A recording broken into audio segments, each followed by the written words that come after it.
everybody, good day. I want to talk a little bit today about grooming and the importance of a good haircut, but I know it can be confusing at times when you go in and you want a new style, or you're not really sure how to explain to your barber or your stylist what it is that you're looking for.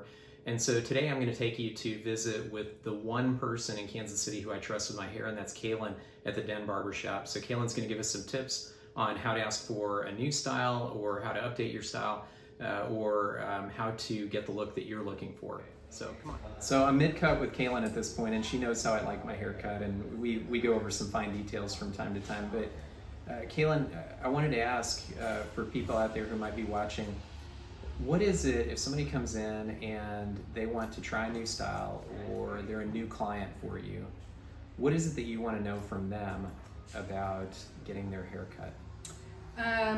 A lot of times my first question and my first instinct is to kind of discuss things that they don't like more than things that they do like, because people really tend to focus on their trouble spots, or like if they have a cowlick and it reacts funny to haircuts and whatnot. So I know to spend extra time and attention on the areas that do tend to give them a little bit of extra hassle.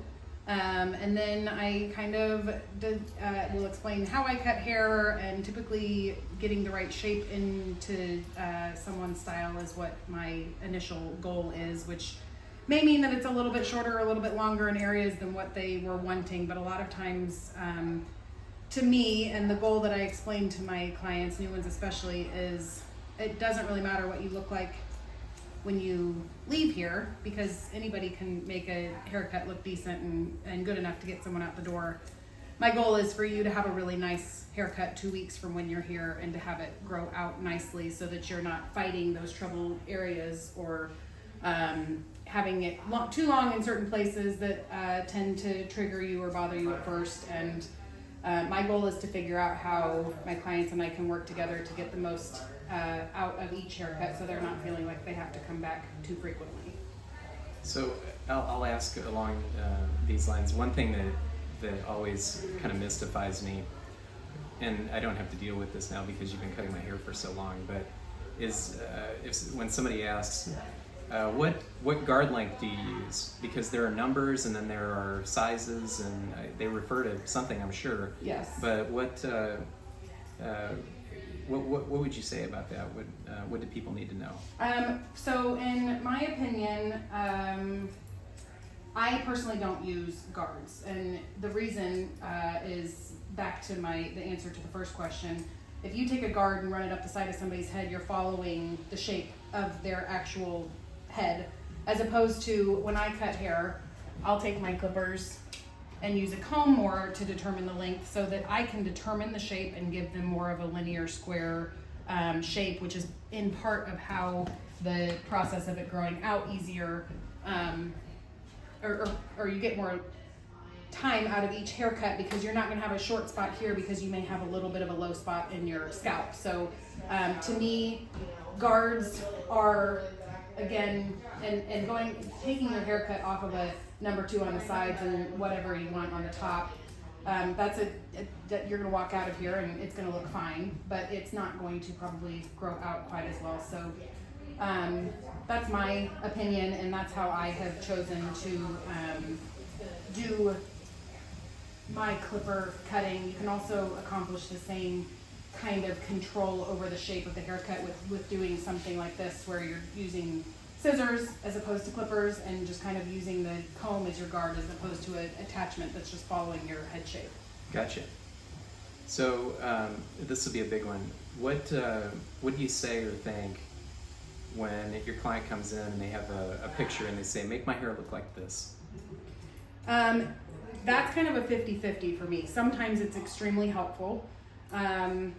Sometimes it's borderline impossible. If you come in with very thick, straight hair, and you show me a picture of somebody that has curly hair and different texture and different colors and different weight of hair, then it is nearly impossible to replicate that. If you have some sort of idea of your hair type, and you bring me a photo of someone that is similar, which I would say is, I don't know, maybe 20% of the time, then that can be helpful. what is more helpful is if you actually, I have a couple people that show me a picture of their driver's license every single time. They're like, I want my hair like this. So if you could find a picture of your actual hair that was cut in a way that you really prefer it, or you thought was the best haircut you've ever had, that is the best photo reference that you can give a hairstylist, is an actual picture of your own hair. Do you ever have to be counselor and let people down easy and say, you know what, I see what you're going for, but I just can't make that work?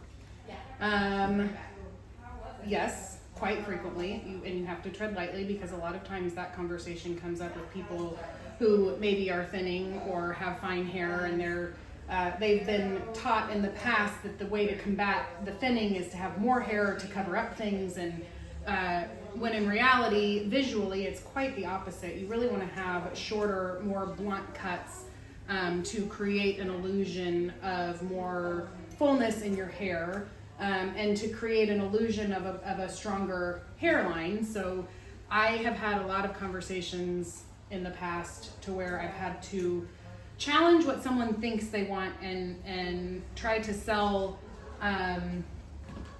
my professional opinion to them in a way that I am not telling them that they're wrong, but also that this may be a better option for you. And I'd say most of the time that people will give me a chance, and then, you know, they either come back or they don't.